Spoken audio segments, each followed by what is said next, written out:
এক ছিল চাষি। চাষির ছিল দুই বউ। বড় বউ দেখতে তেমন সুন্দরী ছিল না, তবে সে ছিল খুবই পরিশ্রমী, সৎ আর শান্ত স্বভাবের। অন্যদিকে ছোট বউ ছিল দেখতে বেশ সুন্দরী, কিন্তু ভীষণ অলস আর অহংকারী।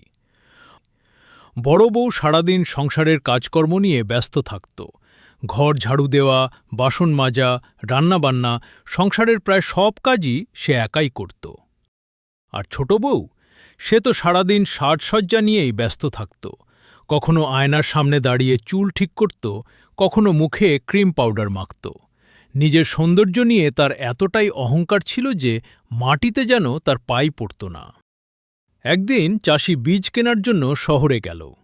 বীজ কেনা শেষে বাড়ি ফেরার সময় ছোট বউয়ের জন্য দামি শাড়ি আর সাজসজ্জার জিনিসপত্র কিনে আনল, আর বড় বউয়ের জন্য কিনল তুলনামূলক কম দামের একটি শাড়ি আর ব্যাগ ভর্তি সংসারের বাজার।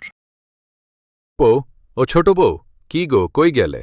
দেখো দেখো, তোমার জন্য শহর থেকে কি নিয়ে এসেছি দেখো। হ্যাঁ, যাই। তোমার জন্য দামি শাড়ি। এই শাড়িটা তোমাকে যা মানাবে। ও মা, তাই নাকি? কি সুন্দর গো! আর দামি দামি কাজল, লিপস্টিক, স্নো পাউডারও এনেছি দেখো। আর এতে কি আছে? বড় বউ, বড় বউ, এই নাও, তোমার জন্য শাড়ি এনেছি, আর ব্যাগে সবজি আছে। আর হ্যাঁ, 1 কেজি খাসির মাংস আছে ব্যাগে।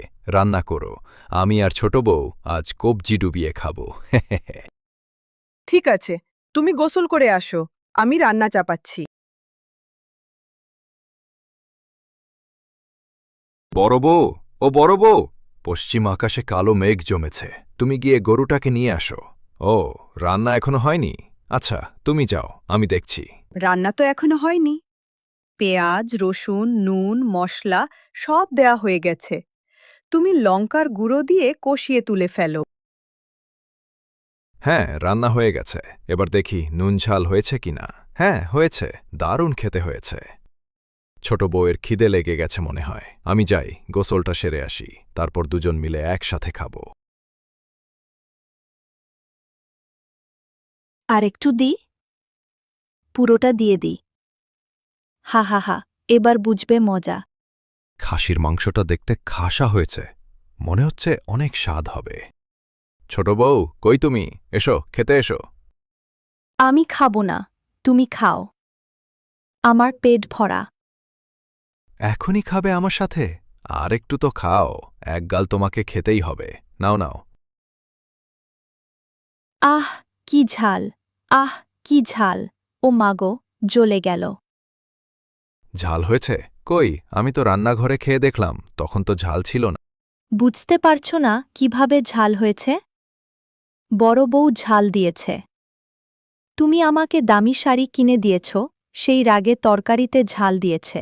আর বড় বউ তো এখনই মাঠ থেকে ফিরল, সে তো ঝাল দেয়নি। তাহলে কাজটা তুমি করেছ? ছি ছি। তারপর ছোট বউ বড় বউয়ের ক্ষতি করার জন্য একটা বুদ্ধি বের করল। সে রান্নাঘরে গিয়ে তেলের ড্রাম থেকে মেঝেতে তেল ছড়িয়ে দিল, যাতে বড় বউ রান্নাঘরে এসে তেলের ওপর পা দিয়ে পিছলে পড়ে যায়। ঢেলে দিলাম, ঢেলে দিলাম। সব তেল ঢেলে দিলাম। বড় বউ এসে পা পিছলে পড়ে কান্না করবে। হা হা হা। অন্যের ক্ষতি করতে গিয়ে শেষ পর্যন্ত ছোট বউ নিজেই নিজের ক্ষতি করে ফেলল। এরপর চাষি সব কিছু জানতে পারল। নিজের ঘরের শত্রু যে ঘরের এত বড় ক্ষতি করতে পারে, তাকে আর সে ঘরে রাখতে চাইল না। তাই ছোট বউকে ঘর থেকে বের করে দিল। এরপর চাষি আর বড় বউ মিলে শান্তিতে বসবাস করতে লাগল।